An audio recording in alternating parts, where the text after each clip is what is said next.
Dear ladies and gentlemen, I would like to warmly welcome you all to our webinar. My name is Ursula Kopp and I'm part of the team of the Institute for Managing Sustainability here at the Vienna University of Economics and Business. I'm your facilitator for today. Together with you, we would like to look at how to enhance traceability in minerals value chains. Traceability, the ability to track the origin, journey, and transformation of raw materials along the value chain, has become a key tool for companies to implement due diligence effectively. It helps mitigate environmental, social, and governance risks and supports compliance with increasing regulatory demands. But it can also be challenging to develop and implement robust traceability systems, especially in mineral supply chains that are often fragmented and global in nature. Today, together with our distinguished speakers, we seek to explore why traceability matters, how technology can help, what effective scalable traceability solutions can be, which experiences companies have, and what common obstacles they face. We are looking forward to inputs from international speakers with very different perspectives. Thank you very much for joining us today. There will be my colleague Andreas Endl opening the speeches, and then we will hear from Cecilia Legalic from the OECD, from Daniel Montfort from BRGM, France's leading public institution for earth science applications for the management of surface and subsurface resources with a view to sustainable development. Susanne Gut-Orlowski from For the Record, a consulting agency for digital product passports and several other functions. And Elodie Morin from Eramet, a French multinational metallurgy company. We are looking forward to inputs of around 10 minutes each. And there we will move from a rather broad perspective to more concrete solution and experiences. And after that, there will be time for your questions. Please feel free to already post questions in the chat anytime. Let me now give the floor to Andreas Endl for a short introduction first. Andreas represents the Diligence project today, and he's an expert in resource policy, doing research in regulatory frameworks and strategic governance. And to help strengthen responsible sourcing and supply chain due diligence, he has also designed multi-stakeholder processes, peer learning initiatives, and learning platforms. But first, he wants to briefly present the Diligence project. Andreas. Thank you, Ursula, and welcome everyone to the Diligence project. I'm here to represent the coordination partner of the Diligence project, implemented by a couple of people. Next slide, please. So really, what's the background why we think supply chain responsibility, or generally speaking, responsible business conduct in mineral value chains, is not only important for companies or legislators, civil society, and people affected.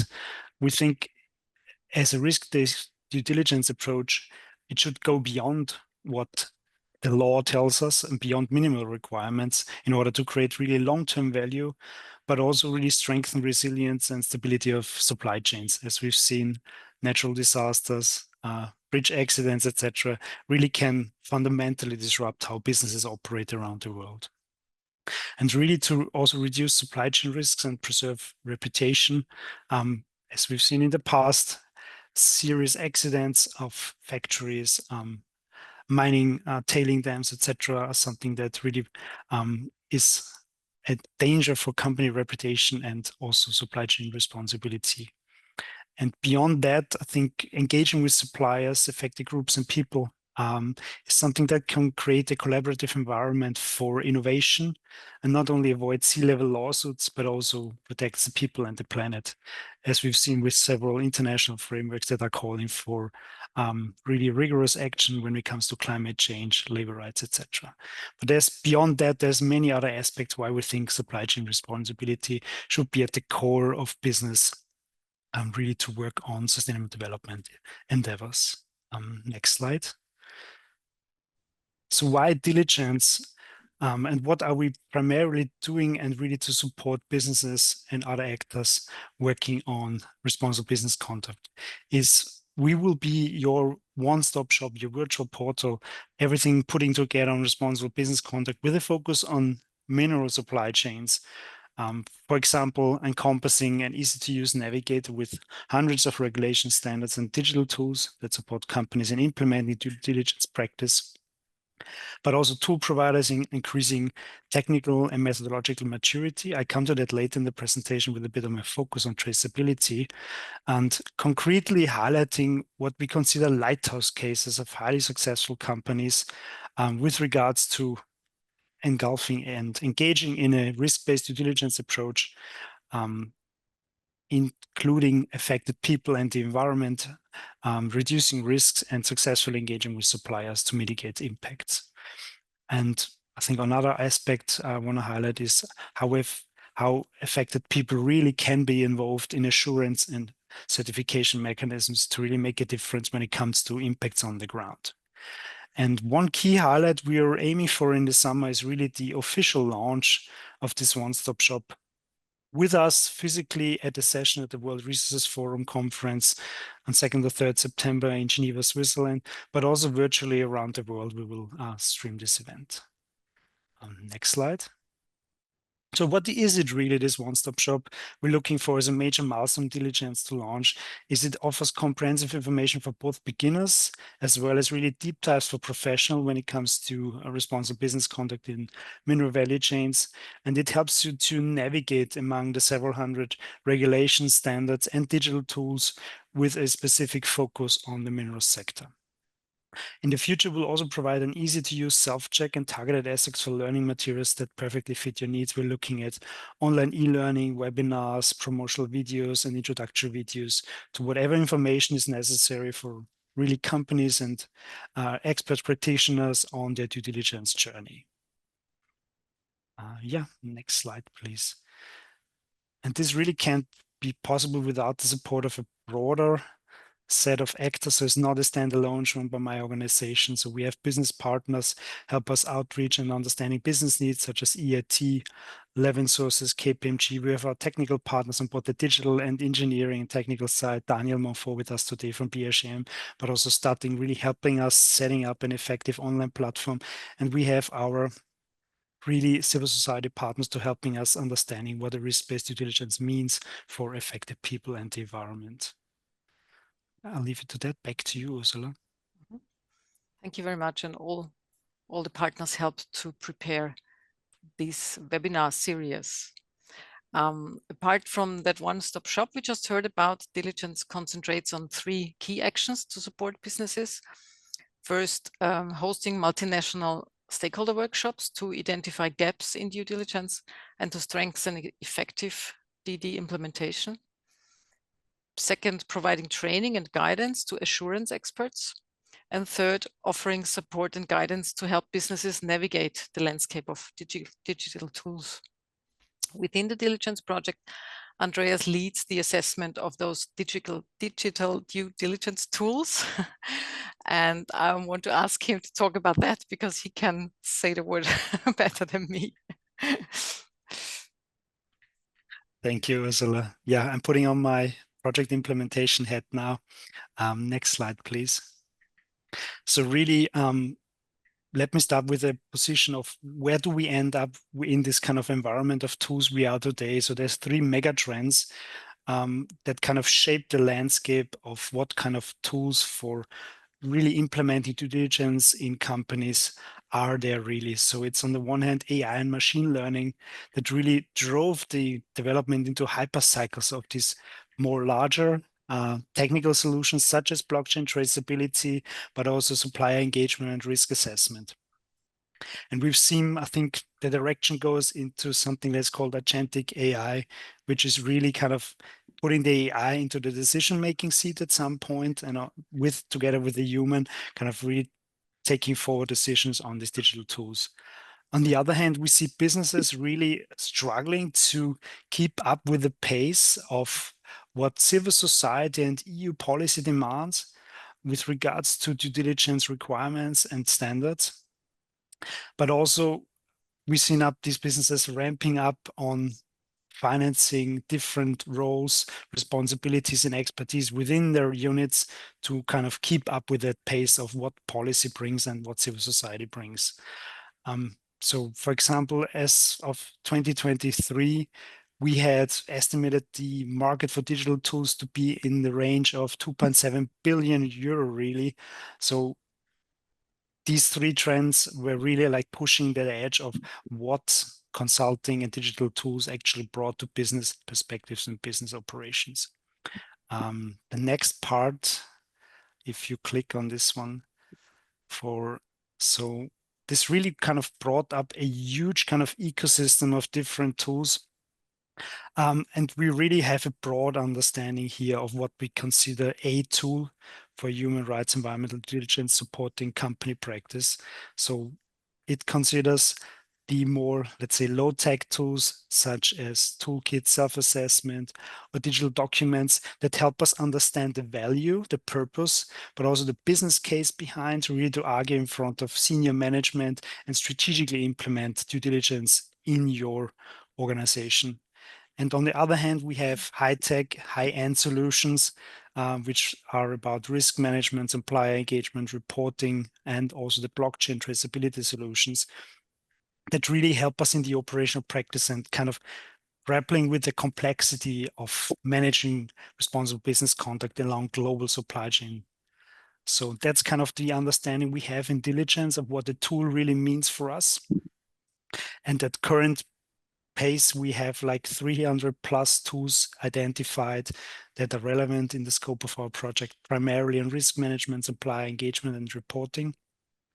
And we really see, when having started the mapping of this landscape like 1.5 years ago, that these three mega trends are really kind of pushing the development cycles of all tool vendors, organizations who want to be at the edge of what risk management means, supplier engagement, towards really developing in a 3 to 6 month cycle new features and new existing tools in this market. Another insight into this one. So what are we doing actually with regards to diligence on the tools? So what we want to look into, what really makes an effective digital tool for us. And we are primarily looking at two major aspects of it: the digital components or digital maturity. How far is the tool really kind of able to integrate into existing business processes? ERP integration is the magic word here on the one hand, and on the other hand, we're looking at what really makes an effective risk-based due diligence approach. How does that mirror the different features, the functionality, the methodology of the tool when it comes to due diligence practice in a company?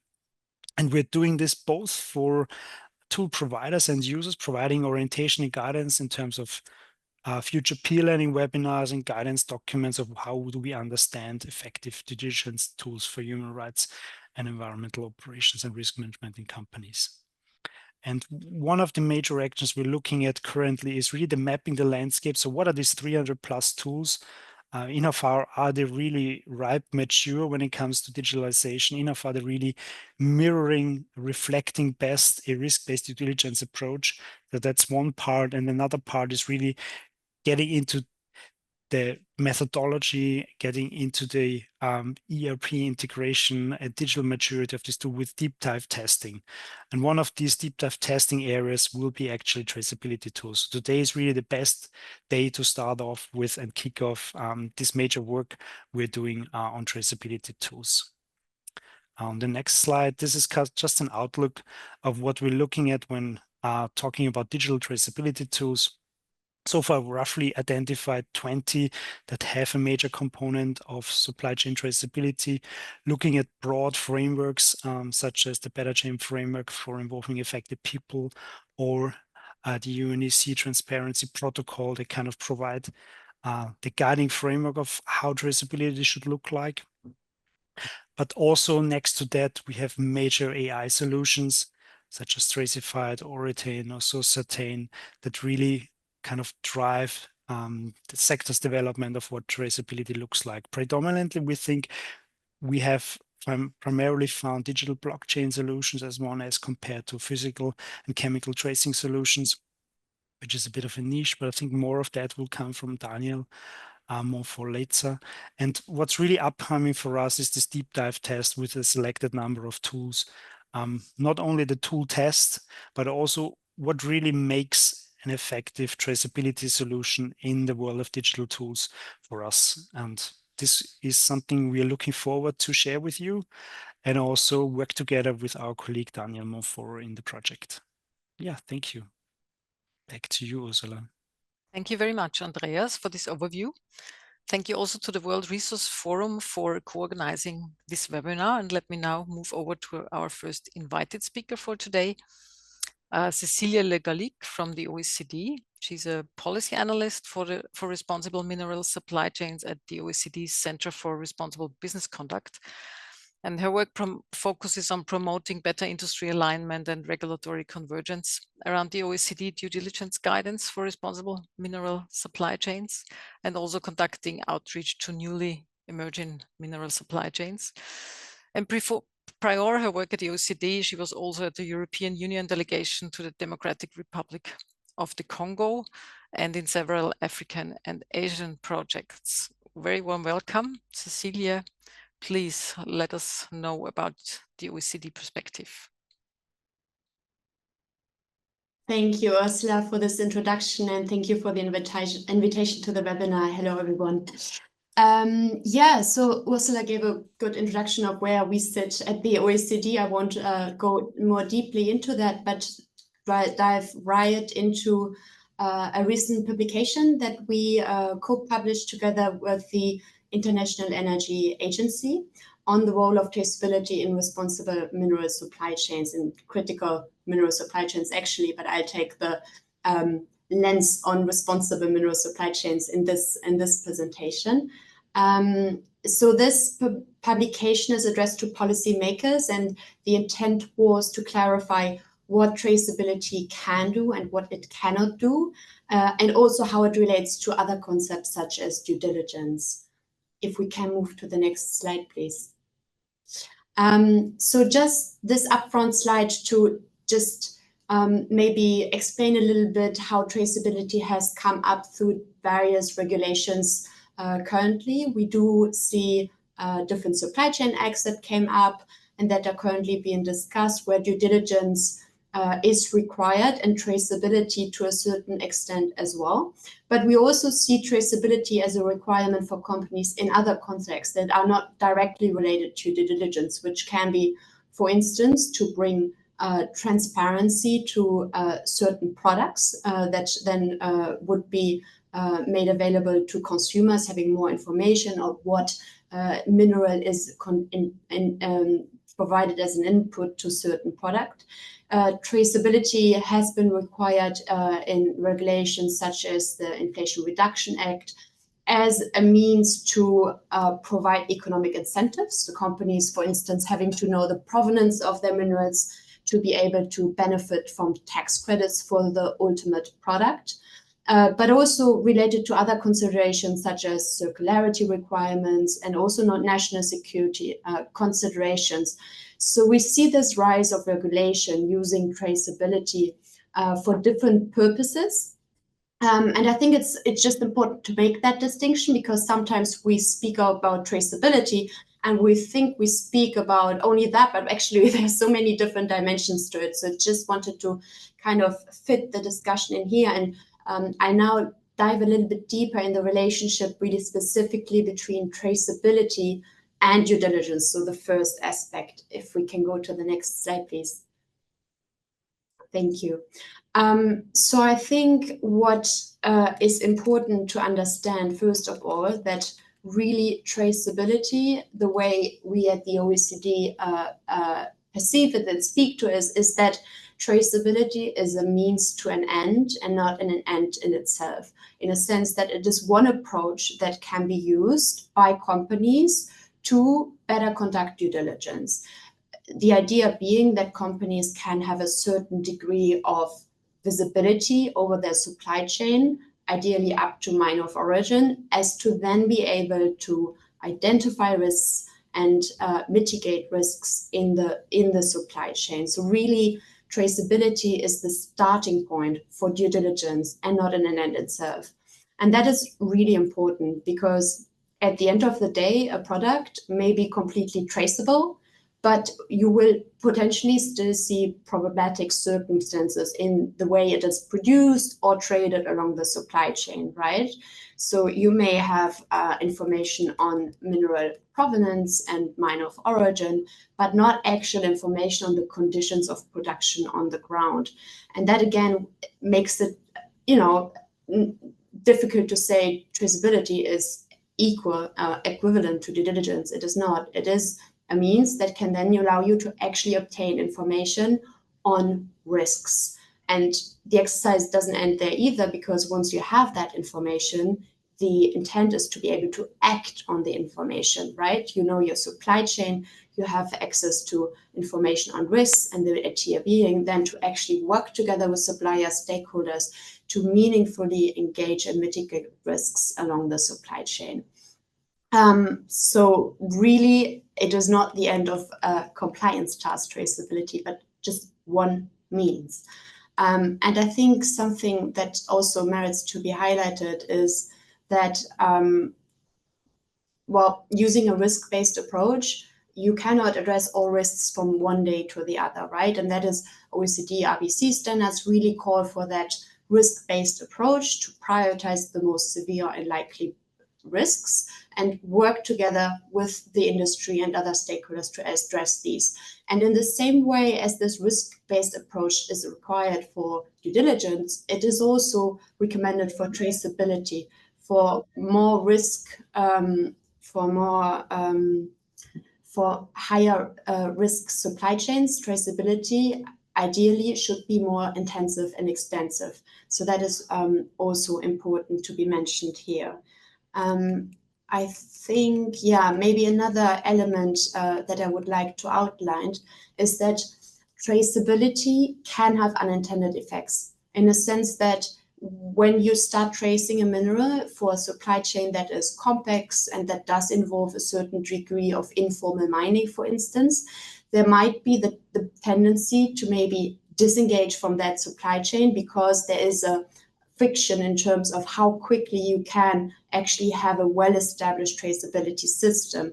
And that obviously would disadvantage certain producers. I'm thinking of artisanal miners, small-scale processes, particularly, that do not have the technical capacity to actually buy in and contribute to the traceability system. So that is something that is a challenge, but the approach should be that there's a continuous improvement also in the way the traceability system is built up, just in the same way as due diligence is being conducted, also an approach of continuous improvement to gradually strengthen the capacity of the traceability system to absorb information. And I think an important point here is that in some circumstances, traceability may actually not be the best means to achieve supply chain transparency and visibility.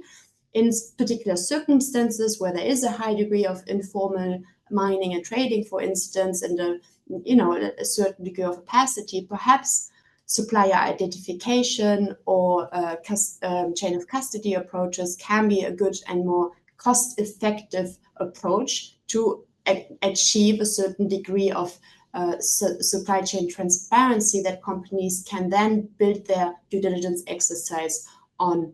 And I think the last comment I would like to make to here is that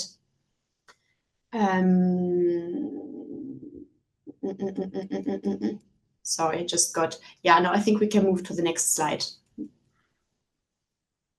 So this is just an outline to really understand how mapping traceability is fine, but what we actually want is the identification and mitigation of risks, right?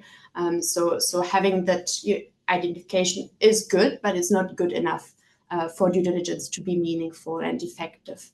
I think we can go to the next slide. And And so in the interest of time, I just go quickly over a couple of practical challenges that we, together with our IEA colleagues, have identified in the report. I did already refer to the kind of structural barriers that small economic actors can face in terms to buy in and continuously feed into traceability systems, but there are other challenges as well. One being risk of fraudulent or inaccurate data going into the supply chain. And so there needs to be a level of verification by users of the traceability system, but you might also face the situation in which risks are actually not easily quantifiable.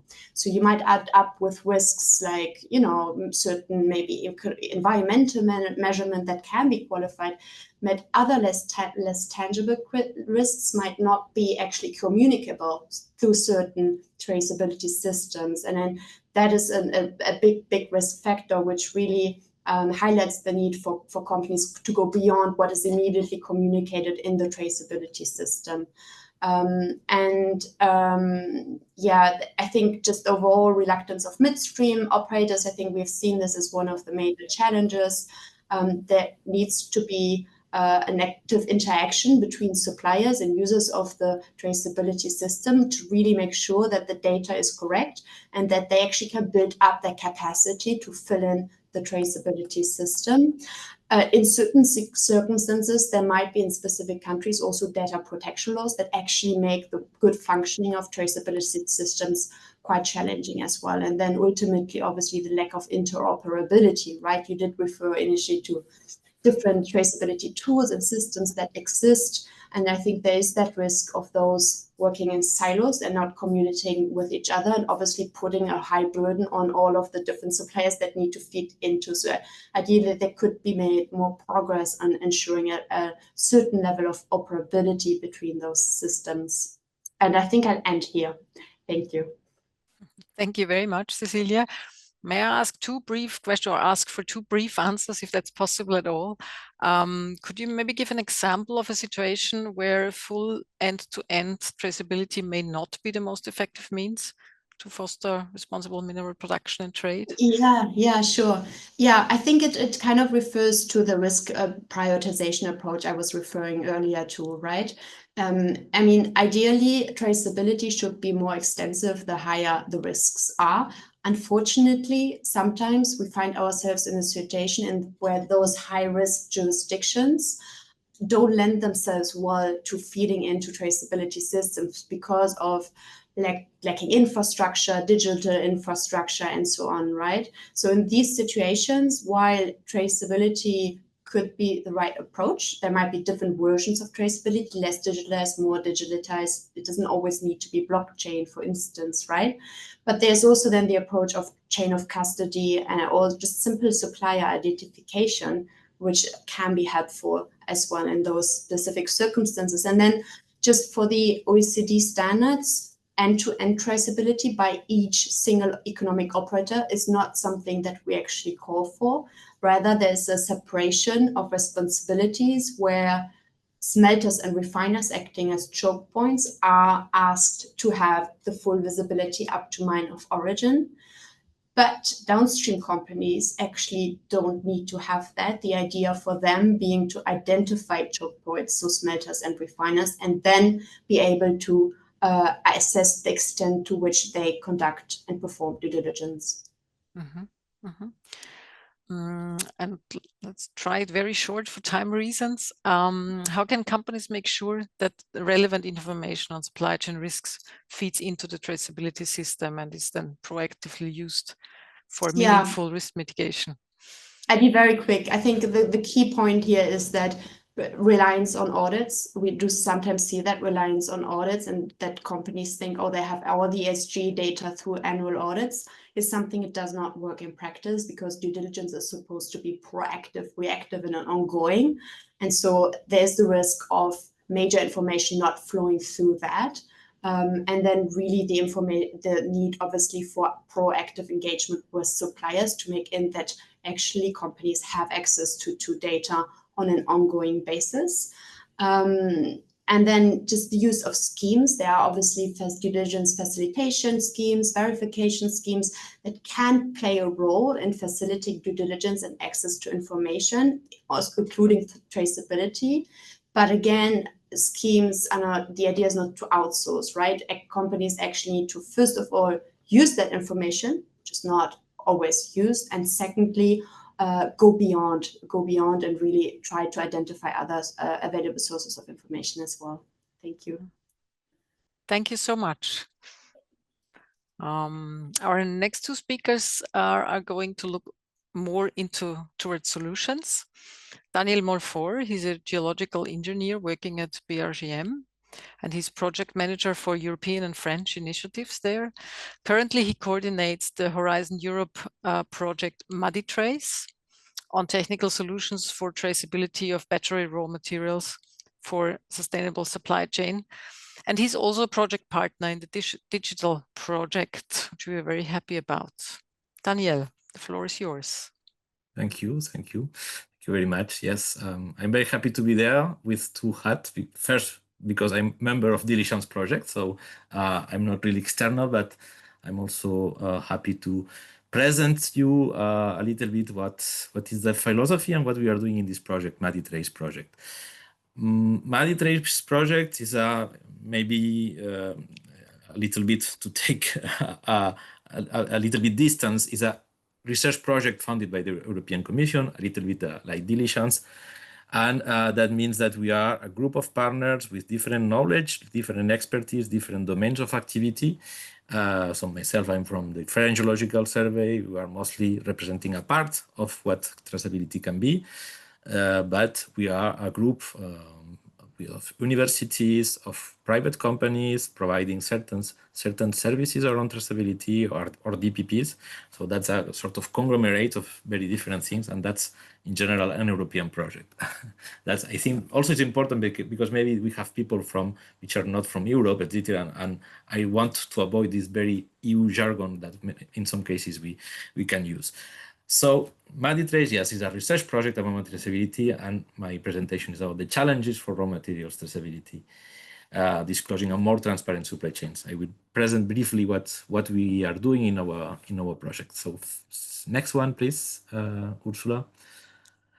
So the initial question, I'm sorry, Cecily, because I'm just copy pasting your an extraction of the definition of traceability. So it's this ability to identify provenance and who has handled the minerals or metals, and the end determine the origin and the provenance of raw materials. So the question that we have here in our project is, okay, which are the technological means that we have for traceability, and how we can implement what also is already being done in other sectors. I'm mostly thinking in food, in clothes, in textile, that we can imagine to implement. That is, many other things are already working in these sectors, that we can imagine to apply or implement in critical raw materials or materials, in mineral materials in general. Also, an important aspect also is, what about certifications? What about who is deciding and who is applying standards to determine, okay, certain minerals are following a certain standard, and other ones not? What about regulation, due diligence regulation, battery regulation, etc.? Many, many questions in this traceability aspect, and that's questions that we are covering in different technical tasks of our project. Just next slide, please. I want to start also with that. Traceability matters. If we look back what this conflict in DRC Congo, that's some articles from BBC, from Le Monde, from other journals. There is, this in Le Monde they're saying that the system that was put in place for coltan was not really working. That means that traceability matters, but we have also to implement and improve and provide solutions that, for this example, but there are other examples where it is really necessary we provide solutions. And also we have to be very aware that maybe very technical solutions that seems good maybe are just so complex, maybe in some cases to implement, that reality in the field is another one. And at the end, what was initially good idea maybe can be discussed. And that's also that we have also to have in mind, because I think it's essential also that, and Cecilia was saying that traceability, these traceability solutions that we can imagine must be also aligned with the realities of the field, what we can imagine, the reality of the supply chains. And the supply chain for lithium is not supply chain of cobalt, because actors are not the same. The presence of illegal or artisanal mining is not the same in each one of those metals. And that's really very important also to have in mind that each mineral, each metal supply chain presents certain specificities that we have also to integrate. Next one, please, Ursula. So in our project in Maditrace, what we want to develop is a set of solutions in a sort of triangle, 3 corners. First one, it is essential. It is the evolution of historically paper document traceability. Now is digital, more and more digital for sure. Digital tools, we have blockchain solutions, material passport, etc. That's essential. That's the evolution of traceability systems that were already in place. Traceability in many cases is there for a long time already. That's essential to be integrated. Here, the question for sure is, okay, there are so many systems also, there are different solutions, technical solutions, different companies providing services, and Andy presented in the presentation, we have many logos of different companies providing services around that, and Cecilia also showed it. Interoperability is a big issue on that. So a company A and a company B can decide to work with different traceability solutions, but at the same moment, if a battery is putting together material from a company A and material from company B, at the end, both systems must be interoperable, because without that don't work. And that's mostly downstream industry requires this interoperability, I guess. Another part of this aspect is ESG or due diligence certification schemes. We can find very different names for it, but I think it's essential that they are not doing traceability. But if we are doing traceability for due diligence or ESG reporting purposes, we need to have on board or speak, we are following those things, because at the end we are tracing also materials with an origin which follow it a certain certification scheme from materials that maybe we don't know the origin, so we don't know if they follow it a certification scheme or not. We can also face risk of mixing fraud, try to mix certified with non-certified materials, all those things that happen. And here traceability is also real essential. And last but not least, and that's what we are doing in French Geological Survey, that's our big participation in this project, is material fingerprint on geoforensic science. Is that when we know that materials from different origins can present particularities in geochemistry things, mostly isotopes, trace elements. That's very geology thing that makes that we can, with certain techniques of laboratory, assess and detect the origin and try to map the different origins. So maybe you are saying to me that it comes from here, but I analyze your material, I'm having enormous hesitations about the origin that you are claiming. Material fingerprint science is there for control, to validate, to avoid frauds, to avoid greenwashing, and that's the thing, and that's already being applied in other sectors such as food, textile, once again, or even luxury, diamonds, etc. So it's also the application of technique that it is working. There are businesses, companies already doing business on that. What about apply that on material traceability for batteries? And next one, I think is my last one. So just an example, sorry, maybe it's very technical here, but that's an example of lithium working with trace elements. So in lithium, a lithium concentrate is mostly composite with lithium, but we have other minerals on it. And the presence of those other chemical elements is not the same from a deposit from another one. So just analyzing that, we can see that we can distinguish different Canadian, Finland, France, Portugal, Australia deposits. So that's a sort of your identity card that makes, okay, you are trying to say to me that you come from Finland, but I think that you come from Australia. And that's something that we are developing in the project. That's a sort of, the validation mean that we can imagine to put in place to validate, to control, because to avoid this famous issue of garbage in, garbage out of some systems. And I think that, normally it's my last slide. So, and yes, thank you, Rebecca, for sharing you have here our website. We can contact you, and we'll also put it in the chat, the website. Excellent. May I ask you two quick questions, or try for sure. 2 questions? For sure. Can you tell us how promising those proposed solutions are, or are there any main obstacles or gaps that you could find? That those solutions of material fingerprint things, it requires two things. First, you need to have the devices, the machines to make those analyses, and we are not all. In some cases, not all the laboratories, chemical laboratories, have it. So that's a first limitation, I will say. But the other one is the access to data and access to samples.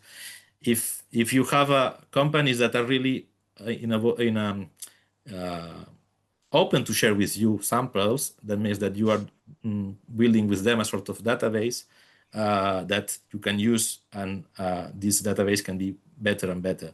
But if you have companies that they say simply, no, I don't want to share, you are going to be in a very in difficulty to detect those materials because you didn't know the origin. So that's one of the complexity that we have, that it can be also related to geopolitical issues, etc. Because why a company from a certain country must share samples with European projects. So we have a good dialogue, I guess, with European companies. And thank you also to Elodie, she's there. But yeah, it's there's a complexity that we face, but that's same also for colleagues in Australia. They have the same difficulty, I will say. Okay. And one brief question, because it's not the main focus of our webinar, but because is there already are there already solutions for other products, and such as clothes or food, and are they very different, and are they promising as well? No, they're not. In principle, it's very similar. It's detect through chemistry, for example, in clothes, certain isotopes that makes that you can distinguish between different cotton sources. And maybe it's okay, this cotton comes from this country and it can't come from here. In food, also we are working also with isotopes, carbon isotopes, etc. Try to detect the origin. So and what is promising is that those companies are already there.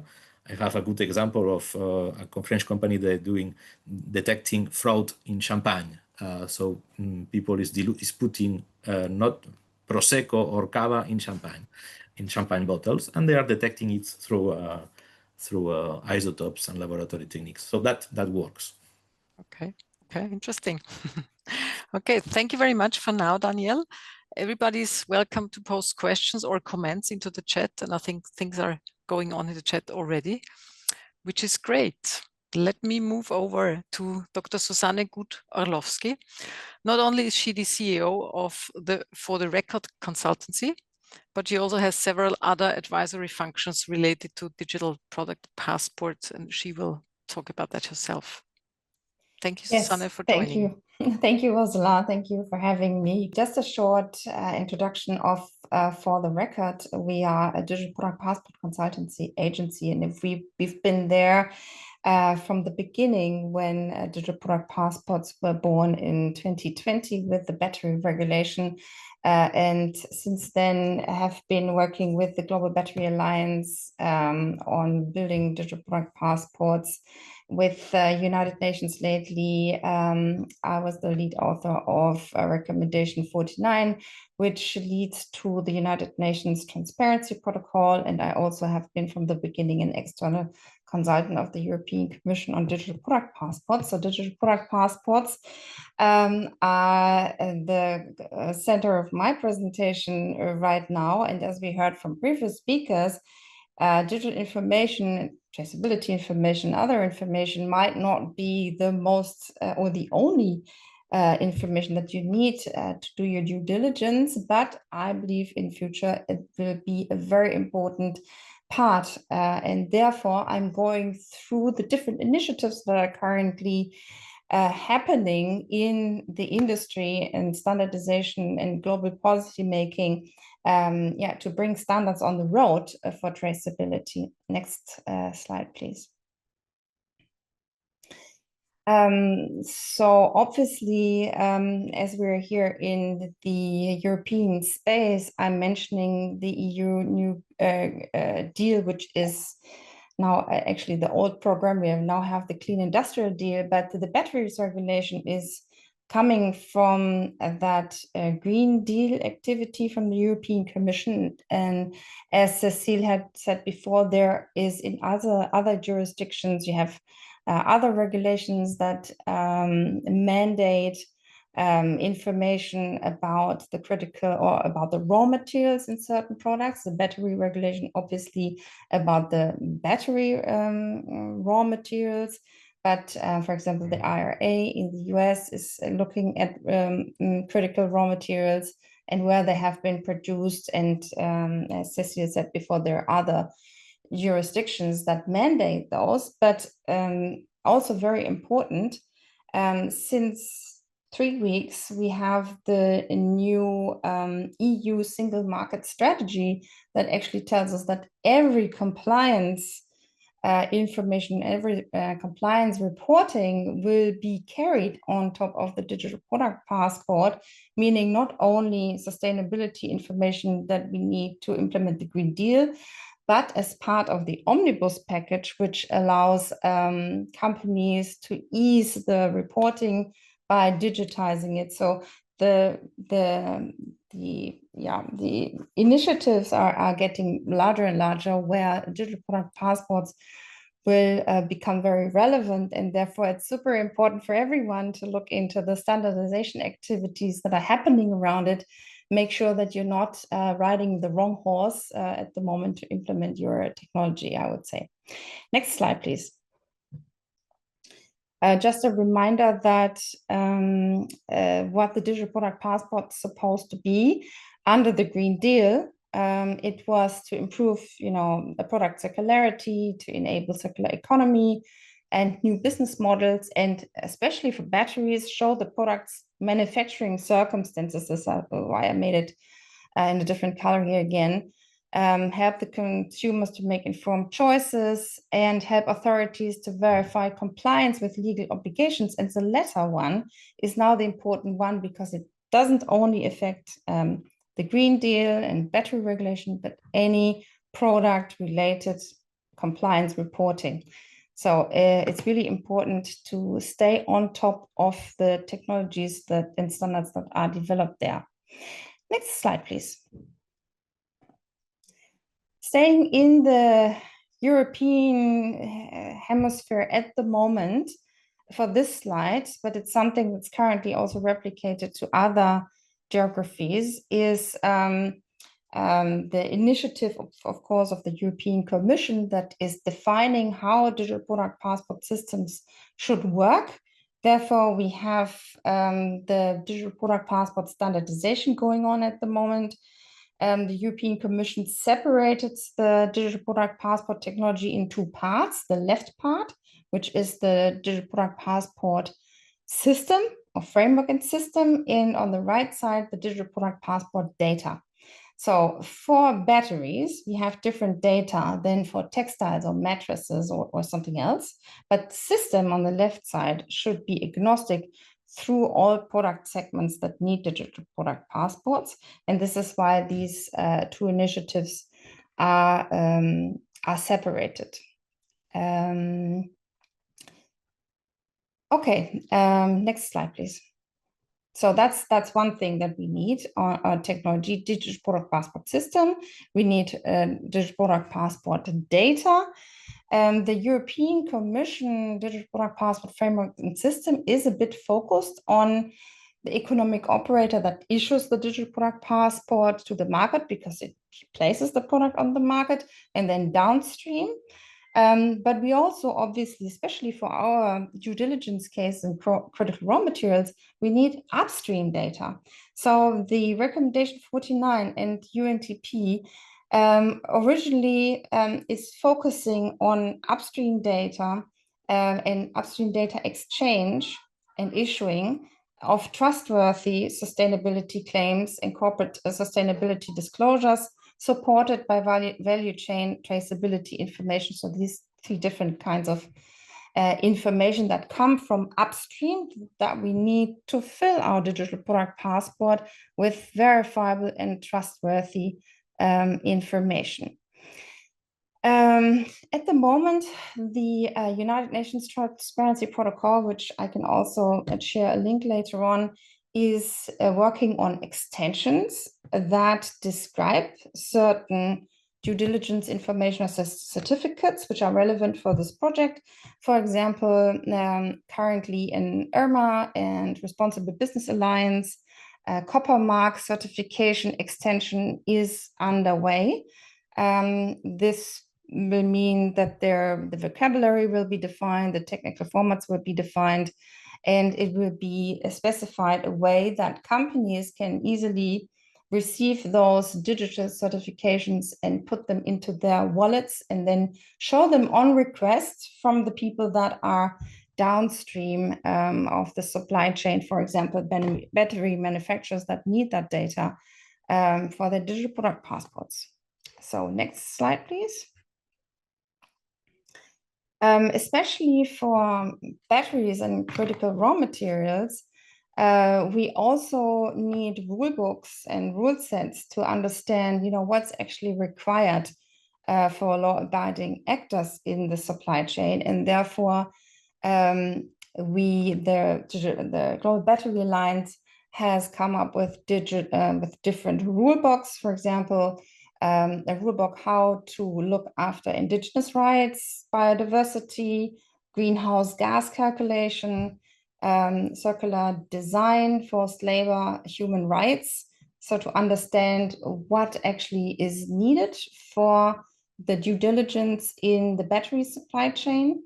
And these indicators are very important because if you have your battery passport with all the data from the supply chain available, how do you know you have a good battery or bad battery, let's say it like this, or a battery that is actually working, has compliant manufacturing circumstances or not. So the Global Battery Alliance is currently working on that indicator framework so that in the end you can say this battery has a score of 10, and I see that from the due diligence information that comes from the supply chain, and this battery has a score of 9, just to give an example. Now, bringing this all together, next slide, please, is this overview where the different standards come together. Let me quickly explain. Maybe let's start from the bottom here. There's the data collection of the supply chain, due diligence information that is collected from each actor, for example, from the mining industry at the very beginning. This information gets into the digital product passport. The exchange in that upstream area is one alternative to do this is the United Nations Transparency Protocol. Another alternative, for example, is Catena-X. They have a bit a closed environment where members have agreed on rules how to exchange data with each other. But UNTP and Catena-X are also talking to each other, how data can be exchanged between the two frameworks here. So that's kind of where upstream supply chain data and due diligence data comes from. Then it's issued to the market, and this is what it's part of the JTC 24, which is under CENELEC standardization body, how the digital product passport will look like. And for example, the data that is part of the digital product passport is following, or hopefully will follow, the DIN DKE spec 99100 that is defining the data set of the battery passport.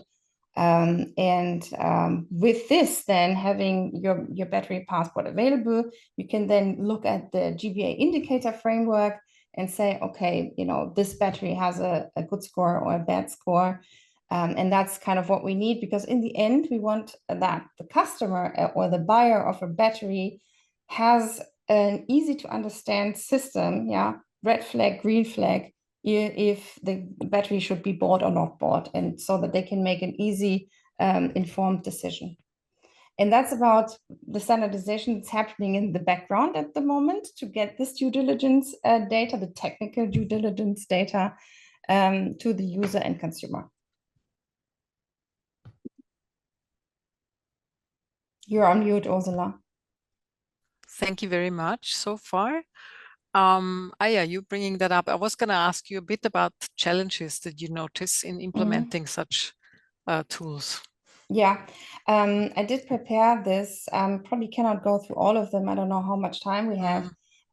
Maybe some of them. So we have some structural issues because at the moment the industry is not set up so that everyone knows every actor in the supply chain. Usually you only know your tier one suppliers, but you don't know the entire supply chain, but you have to get the data from there. So it's something that has to be solved, can be solved by technical means, can be solved by other means, you know, through audits and services that are there, but that's to be decided. Of course, we do not have standards for everything yet. I mean, we're still working on how is a product carbon footprint actually calculated for a battery, and how do I collect that information in a standardized way from all actors in the supply chain. We're working on it, but it's not there yet. Yeah. Then obviously the data management and reliability, data assurance is a super important topic. How do I trust the data from the supply chain? We have technical means, again, through verifiable credentials, for example, which are used in many projects, you know, but there are also other means that can be used. Yeah, capability limitations. You have to build up all the skills in your organization to actually get this going. And some business constraints, you need the due diligence information from the entire supply chain, but then you have the topic of business confidentiality, and you don't want to share your supply chain with others, because usually a good supply chain is the reason for success of a product. Maybe one more thing is, I'm sure it's standing here somewhere, that the burden to participate at the system must be very low. It must be as easy as issuing a website or similar thing that everyone can issue easily by the tools that we have today, and also can find easily, such as website, and also verify easily. We can verify that we're talking actually to our bank and not to someone else. So these mechanisms that are also the building blocks and the success factors of the internet should be considered in the technical standards that we're building up here. And is there anything going on already to address this complexity and also the cost challenges, maybe? Yeah, I mean, everything that is done under the standardization in the EU and also under UNTP, for example, in other organizations, but I'm involved in those, They look after using open standards, working with open source tools, working with permissionless systems that, not someone is sitting there to first have to grant you that you can participate at the system or, get some data and so forth. So the lower the burden is here, the better, especially the cost burden. So I can only emphasize that we need to work with open standards, hopefully free of charge standards, and need to develop open source tools to make that available to a mass of people, just in the same way as we do that with websites technology. There is a question from the audience to you. How does the UNTP work relate to the UNEP's global framework for digital product information systems, and how many harmonization efforts are going on at the UN? Yeah, so we do work with the UNEP very closely. They have been reviewing the recommendation 49 and have provided their comments on the general recommendation, and we will continue our work with them for UNTP. So there's a very close relationship. But first, we finalize recommendation 49, and then we go into the UNTP standardization and review, and that's where we definitely also involve UNEP as an organization. And how is the Global Battery Alliance guidelines using the due diligence information from upstream battery passport data? Yeah, so I'm probably not the expert of those indicators. I'll try anyway. The Global Battery Alliance is planning to offer to register batteries at the Global Battery Alliance. That's maybe the current idea. And then allows to have a scoring on this battery with the indicators that the Global Battery Alliance is currently developing.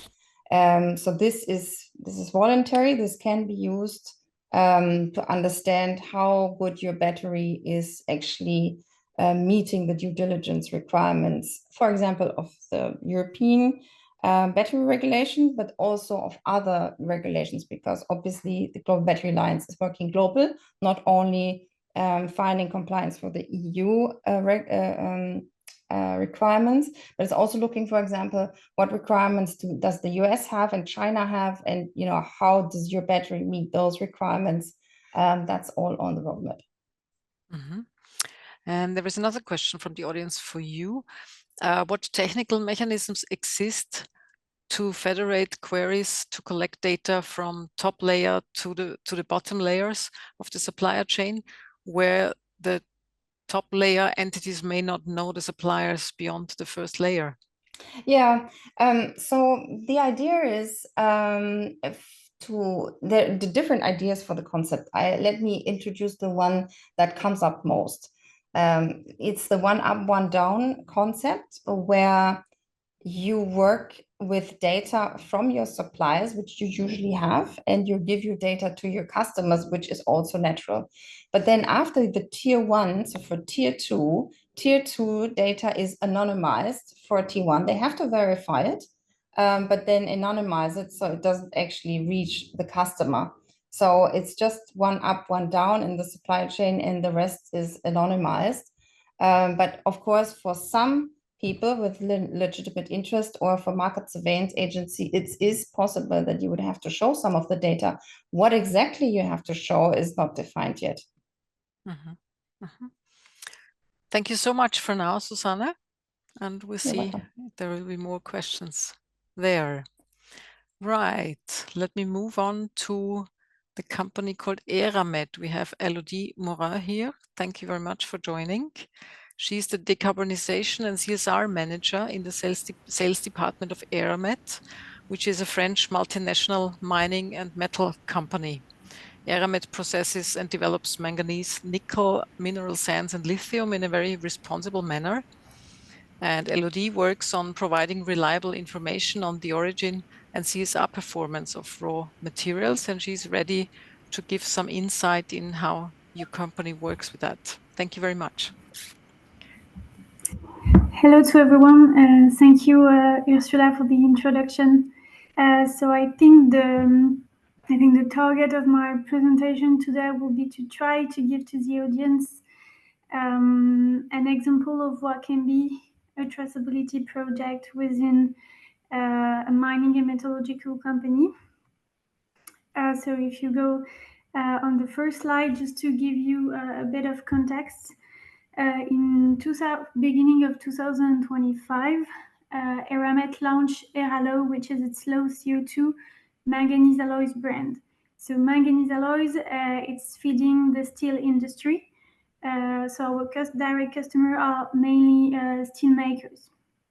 And so what this brand encompasses, so this brand is one of the lowest CO2, offer one of the lowest CO2 intensity for manganese alloys on the market, and also transparency along the value chain, thanks to EraTrace, which is the name of our traceability platform. And so we are going to talk about EraTrace today deeper. So if you go on the next slide, I've tried to make some capture and some illustration of our tool to make it, I would say, not theoretical for the audience. So on the left, you can see basically a capture of our homepage. So again, EraTrace is just the name of our traceability tool. And this is accessible to our customers for the moment, and so they have access to three main sections that you can see on the right. So the first one is the digital product passports, the second one is called the carbon calculator, and the third one, CSR KPIs and commitments. And I'm going to go in details in each of the sections in the next slides. So for the first one, if you go on the next slide, if we start with the digital product passport section, so it's a bit tiny, but what are the information our customer are going to find? So they are going to, on the left, you can see the list of the delivery. So in the digital product passport section, customer will see information specific to a delivery. And so they will click on the delivery, and then they will have access, for example, at the CO2 carbon footprint of a specific delivery, access also to a kind of geographical map of the impact of this specific delivery. More specifically, where are based the key suppliers, and also what we call a traceability tree, where they will see so the key raw material that have been consumed in this specific delivery, suppliers, the supplier's country, and their EcoVadis rating when it's available, and also the key production steps. So that's the main information customers are going to find on the on this section. And if you go on the next slide, we also had to develop a functionality still in the DPP part, which is the fact that the customer can actually extract and download a digital product passport on a PDF document, and that is intended to make this information to be, I would say, transferable very easily. So if they need to transfer this information to their own customer, it's going to be very easy for them. So that was for the digital product passport section. Next one is the carbon calculator. So as you might guess, it's calculating the CO2 emission of the delivery. So for example, here a customer can just ask, okay, what's the carbon footprint of all the deliveries I've received from Eramet since the 1st January 2025, and it will give the consolidated data. So this was asked by some customer, I would say, more to ease their reporting on the carbon. And the last section is a bit different. Yeah, if you go on the next slide, sorry. as named, so ESG KPIs and commitments. And so here our customer can access information specific to production plants. So on the left, you can see they can choose the production plant. So either the one in Norway or anywhere in the world, and they have access to what we have called planet KPI and people KPI. So basically in people KPI, they will find indicators such as the safety indicator on safety, such as the TF2 of the production plants. And on planet KPI, they will find information such as the percentage of electricity that is decarbonized on the site. And so this is, I would say, a continuous improvement project, in the sense that we have we have opened the platform just this year, beginning of 2025. So this is the first, and we are waiting this year to get our stakeholder feedbacks, customer feedbacks, and we are going to improve the tool, have more KPIs when they will be available, and just adapt to, I would say, the needs, the regulations, and yeah, what is required in general. And you can see that here also you have the ISO certification of each of our production plants. So that's it for the introduction. So I'll try to kind of illustrate and just precision is that if you type on internet, I can plug the link into the chat, but there is a video that is very showing all the tool very detailed on a website that I will plug for the attendants if they're interested. Thank you very much. That would be kind if you could share that link. Excellent. Yeah. And there's already somebody in the audience asking about the costs. They say, could you provide detailed information about the cost structure of implementing the AeroTrace system for digital traceability in metal processing or manufacturing workflows? Specifically, what are the one-time setup costs, ongoing subscription or maintenance fees, and any additional charges for system integration or customization? That's quite a lot, but maybe you can give some hints or some overview. Yeah, no, I understand what there is the question, because when we had to, our traceability tool has been co-developed with our partner, which is TILCAL, which is the traceability technology providers. And we have chosen them based on different criteria. And so I don't think I can detail all the costs very precisely, but it's well below. It's well below. I think some of the major traceability projects that are making lots of marketing, potential marketing news, and it's a traceability solution that works. So we didn't have to develop everything with the traceability provider, because they had already functionalities, and it's a project that is, I would say, what we have done is accessible to a company as Eramet. So if you compare to other miners, we are very little. And so I would just say that it's an available solution, and that even in terms of costs, it's efficient. But just to respond, yes, we do have a fixed capex cost, and then we do have each year a fee to pay to maintain the services, and also because we are continuing, as I said, to develop some functionalities, because we hope to adapt to the new request of our customer and the regulations. So it's not something that is a tool that is fixed into the time. Mm-hmm. So you're adapting it and developing it. Yeah. Okay, there's another question from the audience.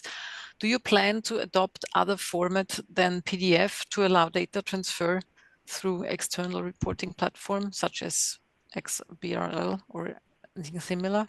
Yeah. Yeah, so we have chosen actually our I think it's Daniel, or I don't remember who speak about interoperability, but it was key for us to choose a solution and a way in which data would be interoperable with other platforms. So this has been integrated since the beginning of the platform. So it's possible when we want to, I would say, send the data to another traceability platform or system, it will be possible. And yes, I would say the PDF version of the DPP was a first start, because we wanted to have a solution that was available today to our customers. Yeah, and quickly. And another one here says, has Eramet followed any calculation methods or protocols that other suppliers should also follow when providing traceability information to their customers? So I don't know if it's talking maybe more on the methodology on the CO2 calculation or CSR. I would think so. Yeah. Yeah, I guess specifically for CO2, so all the data that are displayed in the platform are actually they are following GHG and some ISO, I would say, certification, and they have been validated by a third party, which is called DNV, and that it's well known in the carbon verification industry. So for CO2, it has been verified, and for all the other KPI, I would say I haven't mentioned it, but on the traceability platform, there is a book where all the definition and the calculation methodology of each of the KPI displayed in the platform are explained to our customers, so they really know what are the information that are shown, because I think it's at the beginning, it's Gasly that says that it's a transparency tool for us. So it's very important for customer to know what they are looking at on information. And then if you want to extend deeper, I would say, on the key best practices to calculate all those CSR KPI, then you can, I think, just reach out to me, and we have specialists on the CO2 specifically and on all the other KPI, because it could be very specific given the activity, so water and etc. Okay. And we have heard about the different roles upstream and downstream actors play sometimes. Could you say a bit more on that, maybe? What roles do your upstream partners play? Yeah, I think, and after all what we have heard from the participant, is that it's important that we upstream company also show that we are open to share the data, and it's as simple as that, just to show to all the value chain that we want to be transparent, and it's, for us at Eramet, is very important, because it's really anchoring your credibility and trust toward shareholders and above your customers, but community relation and etc. I also think that it's important to, when mining or metallurgical actors are developing tools. Rio Tinto also has a tool, by the way. It's show that it's possible to implement an industrial scale solution that is working, and that's also positive, because you saw a lot in the news people that are doing, I would say, pilot project between two actors, but it's only on several trays, and so just showing that it's possible to make it on an automated way, and for all the batches that are going out of a production plant, it's positive for all the value chain and all the industry. And I do think also we can help so technology provider to adapt and to ensure that their solution are adapted and are going to bring value along the value chain, because we are coming up with our challenges. Tracing, so I will stop here because I'm seeing the time running. Mm-hmm. Thank you very much so far. That's excellent, and that you're ready to give all these insights. And yeah, everybody can contact you if they want to talk more. Thanks for that. What I've heard so far brings me to one question that might concern each of the speakers, and I would like to ask all of you and see who would like to say something about this confidentiality. You have to move data from one partner to the other, and data security. Is that an issue? Have you come across challenges concerning the confidentiality of data and data security in your work? You may just... I can start maybe if I... You like to start? Yes, because you are very close to that topic, yeah? On data confidentiality, not security, but confidentiality, yes, the challenge was on the data of our suppliers, where we needed to find the right balance between giving information and in the same time you have to respect the confidentiality of your suppliers. And also some source of material can be actually you can have a scarcity of some resources, so you don't want to share too much on your suppliers because it's very important for you. Also on your production process, because it can be very sensitive, it can be a competition issue. And finally, it's always challenging to share CSR data because it's involved exposing yourself. And so it really has to be seen in a way that, yes, you expose yourself, but then it's mean that you're going to be more challenged and you're going to improve yourself.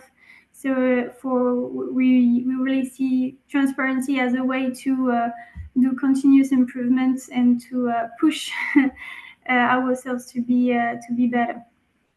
Mm-hmm. I'm passing the... Thank you.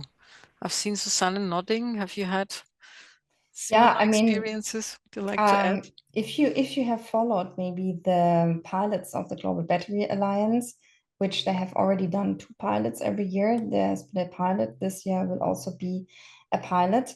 But here the confidentiality is a large practical issue. So when we're asked from our battery OEMs to provide the battery data to understand, the due diligence, there is a strong rejection of actually sharing those. And it's on the one hand understandable because, as I mentioned before, the success of a product is very often, in the supply chain. So on the other hand, we also know that batteries are causing a large impact for environment, human rights, and other areas. So on the other hand, we need transparency to make sure that our batteries are produced in a sustainable way. So this is one of the largest, conflicting goals that we have, keeping business confidentiality, but achieving transparency in the supply chain. And it's something that, especially in the Global Battery Alliance pilots, from pilot to pilot, we're trying to understand better what are the definite needs, where are the no-goes of the vendors, where can we get some information, and this is what we're further developing every year to hopefully in 2027 have something that works in the market. Mm-hmm. Mm-hmm. Right, jump in as well, Ursula, Yes. on this. Yes, please. Yeah, just I mean, business confidentiality is obviously often mentioned as a challenge, and it is indeed a challenge. There might be a degree where business confidentiality can also be used as a pretext to not share data and information, just as a attitude. And I think there's some work that can be done on sensitization, awareness raising, that to a certain extent, data can be shared in different ways and perhaps also anonymized. I mean, I think there's a discussion to have. But then another element is obviously national regulations, data protection laws that we see in certain countries that really are a structural barrier to information sharing. And in that specific context, there have been discussions on developing platforms beyond the traceability tool, but really almost like a structure or body that can allow for the selective disclosing of information.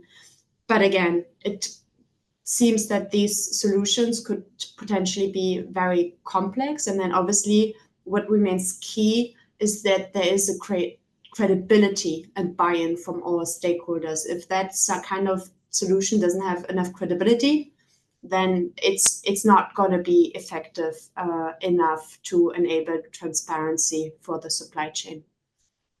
And maybe also one more addition here. I think when you can measure the manufacturing circumstances of the product and show sustainable circumstances, and you allow law-abiding actors that follow all the rules to make those public, it might also be an incentive for others to share more information, because they see that products that can provide trustworthy information about a very sustainable supply chain are getting, for example, a higher market share, or can be sold for a higher price, that then motivate other actors to also share more information. Thank you. Daniel, did you also want to add something? No, I think that the essential has been done. Also, when we are looking for taggings and material taggings, and data security is also a big issue. And also what we are seeing is that the volunteer of not all the companies, because there are also these reflections internally of those companies about this volunteer to share samples, share results.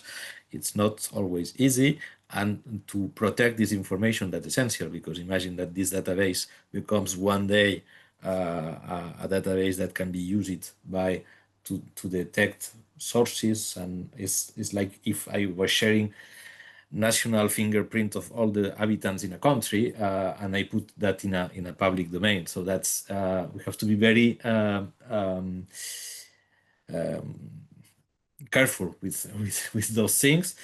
And we have also an additional aspect that makes that science in general requires a certain openness of results and data, but we have to also to play between what is required for science, for scientific outcomes, and these things that we have to keep more or less confidential, also because we think that can be important. So yeah, we are in this equilibrium as well. Thanks so much. Andreas, do you want? Yeah, thank you, Ursula.